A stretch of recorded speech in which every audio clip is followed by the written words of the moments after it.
Wait, do you smell that? I think love is in the air. Good Friday morning and happy Valentine's Day, everyone. Good morning, everyone. It's Friday, February 14th, and here's what's up this week. A small spot on campus has become a popular place for IU alumni to tie the knot. We'll bring you a look at the place where many choose to say I do right here at IU.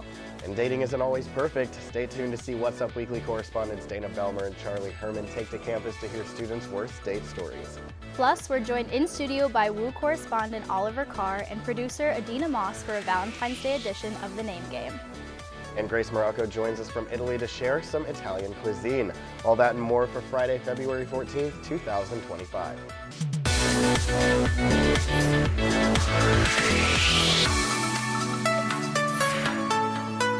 Hello and welcome to What's Up Weekly. I'm Carson Johnson. And I'm Teegan Emerson. Teegan, it's Valentine's Day. Do you have a Valentine this year?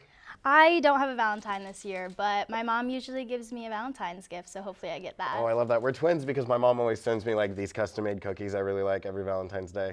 But this year I am fortunate enough to have a Valentine, so that's Lucky you. So fun. Well, love is in the air, and for those looking for the perfect place to say I do this Valentine's season, look no further than Beck Chapel, located in the heart of campus. WU reporter Oliver Carr highlights the chapel and a lovely couple who got married in this special place on campus. The Beck Chapel. It provides one of the more interesting visuals on IU's campus. Nestled between the IMU and Valentine Hall, its prime location adds to its mystery. Constructed in 1957, the chapel has always served all faiths. Now, though, this temple's main religion is love. The Beck Chapel has played host to countless weddings throughout the years. One such happy couple is Jenna and Jonathan Anderson, who, like many others, owe many happy memories to the Beck Chapel. When he started going here, we would go walk on campus, and it was always just so beautiful. I was just obsessed with the building. We would come and sit, and we would talk about, we were planning to get married, so, it seemed kind of fitting. And then when we did get engaged, and we were like, how crazy would it be if we got married here? And we started looking it up, and everything just worked out. It was so cool. While for most couples, a wedding venue is just that, a venue, for the Andersons, it's somewhere they can reflect on their memories again and again. Since then, we still come by and just reminisce, I guess. We'll be like, oh, I remember when we did this, and yeah, it was fun. Yeah, I don't think many people get that chance, so. We can't have a walk on campus without stopping by the chapel, so it's nice that it's here, and we love getting to come by. Pictures, everything, it was perfect. So while it is true that most people just tend to walk past this place on their way to class, for others it holds a very, very special, important place in their heart. For What's Up Weekly, I'm Oliver Carr. Beck Chapel is open to the public throughout the week, and if you're interested in hosting an event there, contact the IU Events office at chapel@iu.edu or visit their website. When we come back, we'll break down this week's trending topics. Stay with us.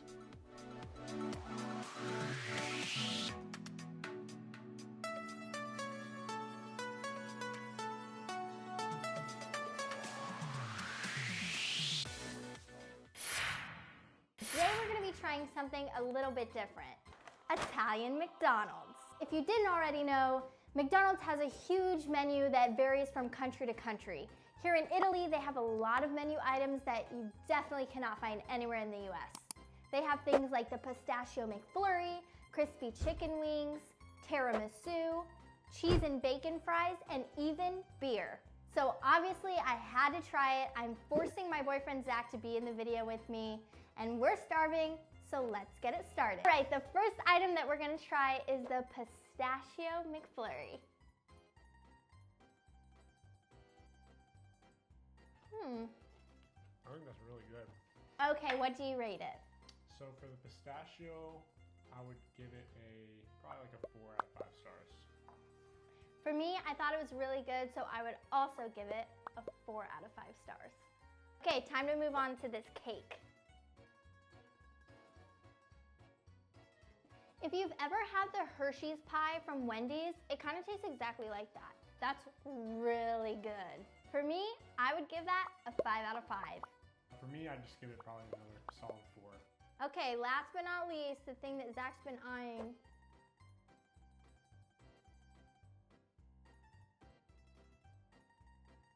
So for the burger, I give it a perfect score. They have another one that that's like this one, but it has like prosciutto on it. But we went with this one. It's really good. It has like Caesar all over it, so it kind of tastes like a ranch. Definitely better than any burger you get at a US McDonald's. And for me, I'm giving it a 5 out of 5. Thanks for watching, guys. I hope you liked the video. I'll see you guys in the next video. Welcome back. It's time for Trending Topics. Starbucks baristas are once again handwriting customers' names on their cups with Sharpies, a policy that was abandoned at the height of the COVID-19 pandemic. Starbucks' new CEO, Brian Niccol, plans to purchase over 20,000 Sharpies for baristas in hopes of winning back customers and bringing back the coffeehouse vibe. Starbucks worldwide sales have reportedly gone down 25% in the last year for various reasons, and they're trying to get those sales back up with this personalized touch. I think it's kind of fun that they're putting the names again. I've seen these TikToks and they write these whole long things on the venti cups. It makes it funny. Yes, I know. I've seen those. I've seen the funny ones and I've seen the really sweet ones. And it's made me want to go to Starbucks. I haven't wanted to go to Starbucks for anything other than caffeine in a long time. But I don't know. I might have to go back. I think the marketing tactic is working. But on Sunday, the Eagles took home a Super Bowl victory against the Kansas City Chiefs. Personally, I was rooting for the Eagles, if for nothing else than the fact that I'm sick of hearing about the Kansas City Chiefs. The halftime show, though, was a highlight of the game. Kendrick Lamar was the featured performer and gave a show that sparked some discord online. Some people are saying it is the worst in history. Others are saying it was amazing.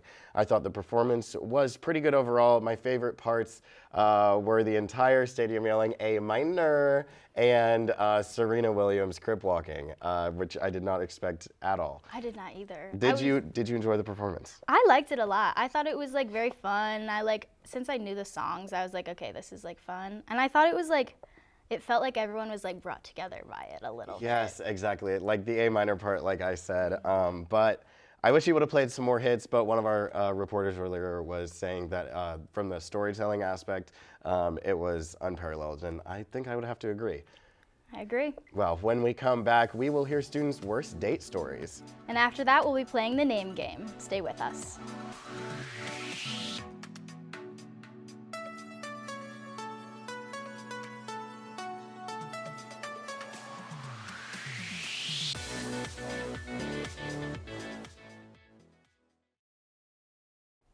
Looking for the perfect place to celebrate Valentine's Day with your special someone? Bloomington has no shortage of romantic options. Several local businesses have announced exclusive Valentine's Day deals for February 14th, offering everything from 4-course meals to sweetheart-shaped treats. To explore all Valentine's Day events and specials, go visit bloomington.com. We all have our fair share of worst date stories. Teegan, I'm sure you have some, and I, of course, do as well, some of which I've shared on this very show. But how about other people? WU reporters Dana Behlmer and Charlie Herman took to campus to give us the inside scoop on some of the worst date stories students have to share. Thanks, guys. It's the month of love. It's February. We've got Valentine's Day coming up, so. And we're here in the heart of the media school asking students what their worst date stories are. Let's go. What is your worst date story? Back a couple years ago, I would say 2, I was interested in this guy. We planned a date to go to Dave & Buster's and then go to Applebee's. We're going throughout the dates and stuff like that. We get to Dave & Buster's and he tells me he left his wallet at home. So I had to pay for Dave & Buster's. So then when we got to the car, I was like, okay, so what's our plans for the other 2 dates? He's like, speaking of that, I have to go home because a family member had got sick, so I have to go home. So he had to drop me back off, and it was the most embarrassing thing. I was dating someone for about 2 years, and by the end, he forgot my mom's name and also my eye color, so that was pretty bad. My worst date story was on Valentine's Day when I was a junior in high school. I'd been talking to this guy for maybe just a few weeks, not too anything crazy, and he was like, let's go out for Valentine's Day. And I said, okay, sure, that's fine. So we go to this frozen yogurt place, and it was actually the worst frozen yogurt I've ever had in my entire life. So we drive around, and he parks in a church parking lot, and he starts playing Cigarette Daydreams by Cage the Elephant, and he goes, I've always wanted to make out to this song. And I was sitting there, and I said, well, I think it's time for me to get home now. But it was definitely an odd hostage situation, I would say. Well, I have many, but a baseline of them is I've hung out with this one guy, and everything was going great and all, and the next day he ghosted me, and I didn't hear from him again. But then I just blocked him, so. Well, we know I love to hear about other people's love life horror stories, but how about some horror stories from our very own reporters? IUSTV's own Allie Holm and Adina Moss sit in studio and share their experiences in wildest dates they've been on. So, guys, give us a little taste. I think you can go first. Are you sure? Okay. So basically, this was like my junior year, it's like the summer, and I like invited this guy. Like, so he asked me to go on a date, and it was Taco Bell, treating me to the finer things of life. It was a Crunchwrap Supreme and nacho fries. It was great. And so this was like a week. Like, I was recovering from my wisdom teeth surgery, and I had to take like antibiotics to prevent infection and stuff. And my stomach just doesn't really do well with antibiotics. Like, I've had a history of this. And so he like slept over, and so like in the middle of the night, I like wake up to this like rumbling in my tummy, and I'm just like, like I wake up in a haze. I'm like, I don't feel good. And then he's like, well, what's going on? You know, because he was like waking up, and I was like, I gotta go to the bathroom, like, and I'm running to the bathroom, and I forgot, like, before, like, I left the drawer of my bathroom, like, the drawer to my bathroom, like, open, and I trip over, like, I eat it, and I'm just, like, slumped over, like, and he's like running over, he's like, Adina, like, are you okay? Like, and I was like, yeah, I'm good, and then I was like, and I just, like, upchuck, because, like, that's what those antibiotics did to me, and then, like, he held my hair back, like, it was, you know, the decent thing he could have done. But yeah, that was basically one of my worst date horror stories. My God. Yeah. Horrible. That's crazy. Allie, can you follow that up? I've had a couple, but I think probably the worst one was Valentine's Day, like my first ever boyfriend. We lived in the same town in the summer, and then in the wintertime, he moved back up to North Jersey, so we were like middle distance. He was like, I have Valentine's Day plans for us. I'm gonna take us out to a nice restaurant. I'm like, okay, I'll drive up after class. You know, it's an hour and 45-minute drive. You know, cool beans. I get up there and he's like, yeah, I canceled our plans. We're gonna go watch my friend Perry's senior night basketball game. And I'm like, oh, cool. Turns out they were together and I was just the other girl. And he took me to Five Guys after and then made me buy my own french fries. And then I drove an hour and 45 minutes back home. Oh, that is crazy. That's heinous. That is so Oh, heinous. Found out he was a cheater. Oh my gosh, bad Valentine's Day. Bad Valentine's Day. Teegan, do you have one? I have one. I don't think it's gonna follow up after those ones, but I went on this date in high school. We have this like place, it's called AJ's, and there's like go-karts and like mini golf, stuff like that, right? So he took me there, and we were doing the go-karts, and I was like, okay, let's go in separate ones, because I wanted to like try to beat him. And then there was these two different tracks, one for the fast go-karts and one for the slow go-karts, and we were in the slow ones. But the gate was open, and so I drove into the fast one. And it was just like, everyone was yelling at me. They were like, you can't be in that one. You can't be in that one. And then so like I left, and then after I was like, oh my God, this is so embarrassing, because he saw me do it. And then he dropped me off after that, and I never spoke to him again. So he felt the embarrassment as much as I did, I guess. Oh, wow. All right, I have one. So we did this same segment on Woo last year before I was co-host, and I told the story of how I got catfished once, but. Oh my God. But that's all in the past. If you want to go see it, then you can go see it at IUSTV on YouTube. But anyway, this time I had just graduated high school, and I had just turned 18, and I had just started going on dates. And I went on this date with a guy, and the plan was like we were gonna go out to eat and then watch an episode of our favorite show and then go to a park. And all that stuff happened, and we went out to eat, but we went to like this Qdoba style restaurant, and we were just gonna get the food and take it to the park and eat it while we were at the park. So I get this massive bowl of Mexican food, and then I forget to get a fork. So we go to the park, and when we get to the park and sit down, I realize I forgot a fork. Mind you, I was so into this person, but I was also extremely hungry. I had not eaten that day because I was trying to watch my figure, and I thought it was a good idea to, in front of this person that I liked very much, eat the Mexican food with my hands. And then, like, I also tried to, like, dump it up into my, anyway. Okay. He never spoke to me after that day. And I He's think, not a real one, though. and I think that might be, he's not a real one, but Like, anyway. he didn't offer you his fork. Yeah. Yeah. I was He gonna didn't say. get a fork, he got a burrito. I Alright, got so a then why is he judging? He was eating with Yeah, his hand. exactly. Yeah, well, he had like an envelope for his food. Yeah, exactly. Well, anyway, thank you guys so much for sharing. You couldn't want more that information out of me. But when we come back, we'll be playing a Valentine's Day version of the name game, so stay with us.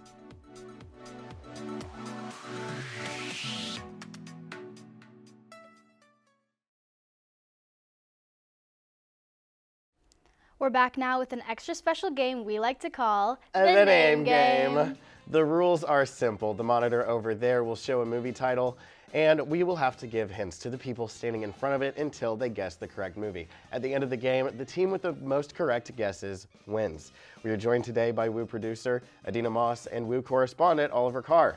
Adina will be on my team and Oliver will be on Teegan's. Are you guys ready? Yeah. Teegan, Oliver, I'll let you guys go first. 30 seconds on the clock for each team. Are we ready? Yes. All right. We're ready. 3, 2, 1, go. Okay, so this is a new movie about this girl that was in Euphoria, and she's in it, and the guy that looks like Animal Come to Life. Skip it. If Oh, it's a new skip. movie, skip it. Skip. Okay, this is like a super popular rom-com. It has Kate Hutchinson and Matthew McConaughey in it. Oh God. And Actors aren't gonna help me. oh my God. Okay, so they're in this city, and she writes for a column. When Harry Met Sally. Stop. No. Okay. No. Adina. It's fine. Are you ready? So ready. Okay. 3, 2, 1, go. Okay, it's got Glenn Powell and Sydney Sweeney in it. God. I don't remember the name either. I know, like, Me Before, no, not that one. Skip. Yep.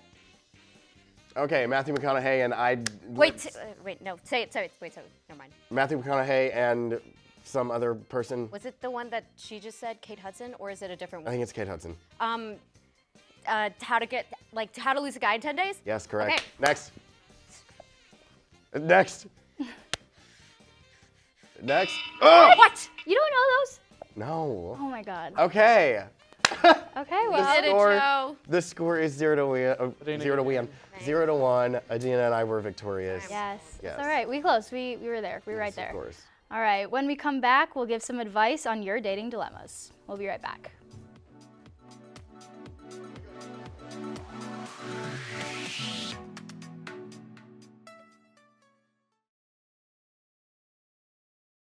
We're back now, and some of our viewers wrote in with their dating dilemmas, and now we're here to answer them.